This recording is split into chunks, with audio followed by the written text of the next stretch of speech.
Homeopathy ট্রিটমেন্টের সময় আমাদের কাছে সব থেকে চ্যালেঞ্জিং হচ্ছে একটা কোনো পার্টিকুলার মেডিসিনকে কনফার্ম করা। কারণ অনেক সময় কেস টেকিংয়ের সময় দেখা যায় যে অনেকগুলো মেডিসিনের সিমটম কোইনসাইড করছে।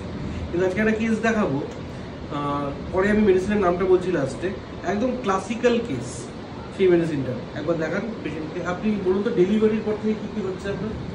ডেলিভারির পর থেকে কিন্তু আমার রাতের 9 মাস ঘুমাইনি, আমার ঘুমাইনি দিনের বেলা। এখন 9 মাস বেবি যখন 10 মাস বয়স ওর রাতে তখন 2-3 ঘন্টা মানে ঘুম আসতো। সঠিক বলুন আপনি পরপর কী হচ্ছে। আর তারপর দিনের বেলা এখন আমার মোটে ঘুম আসে না। তারপর দিন যাচ্ছে মনে হচ্ছে চুপচাপ থাকি, একা একা থাকি, কিচ্ছু ভালো লাগে না, একদম নিরিবিলি একা একা। বেবিকেও সহ্য করতে পারি না, মাঝে মাঝে মনে হয় সুসাইড করি, মরে যাই, এ থেকে মরে যাওয়া অনেক ভালো, বাঁচতে ইচ্ছেই করে না। দিন যাচ্ছে এইগুলো না আরও বেড়ে যাচ্ছে। ওভারঅল একটা ডিপ্রেশনের ব্যাপার চলছে।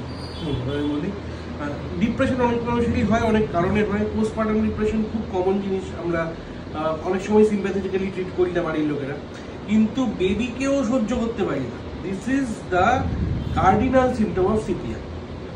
তো সিপিআর কেস এরকম ক্লাসিক্যাল পিকচার খুব পাওয়া যায় না, কেউ নিজে থেকে যে বলেও না যে আমি বেবিকেও সহ্য করতে পারি না, মানুষ ঢুকিয়ে যায়। বাট ক্লাসিক্যাল পিকচার পেলে কীরকম হয় সিপিআর কেস সেটা দেখানো, একটু সিপিআই করুন।